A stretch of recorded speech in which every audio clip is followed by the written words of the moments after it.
Bless morning. Oras na naman ng tanghalian. At si nanay ay malat pa rin. Talaga po, inaatake po ako ng ubo sa gabi. Kaya ang aking mata ay puro eye bags.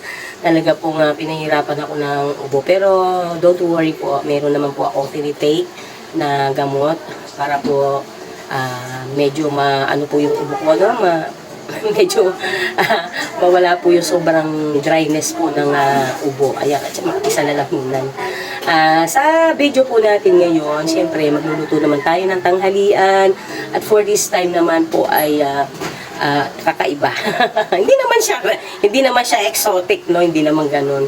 Ang lulutuin lang natin ay pritong bangus. Ayan. So, para madali ang pagluluto at alam niyo lang po na medyo mahirap pa po at masakit pa ang katawan ni nanay. Talagang pag umupo po ako, talagang dala ko ang aking buong katawan at masakit po yung mga muscles ko. So, ang aking lulutuin po ay pritong isda bangus. Ayan. Siyempre, ito na po yung ating isda na na-defrost ko na po. Malamot na po sila, no?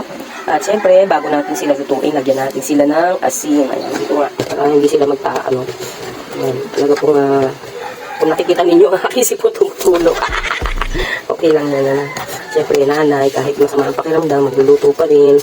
At kaya maagang nagluluto, dahil mamaya po ay may Bible study po kami every Wednesday po yan. Ayan, so okay po yan. At malawin muna natin ang ating kamay. Sabon muna.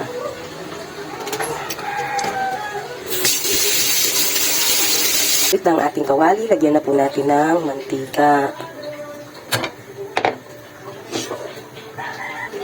Ang ating pong prito ay may kasama pong magsasawsawan po tayo ng kamatis at lalagyan po natin ng itlog na maalat. Ayan, at ang ating gulay, syempre, may okra, no? So, healthy na po yan. Okay na po yan sa araw na ito, diba? So, let's start na po sa ating pagluluto.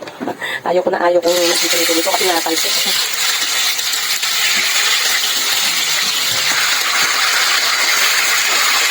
Natalsik po, kaya ayaw ko magprito ito.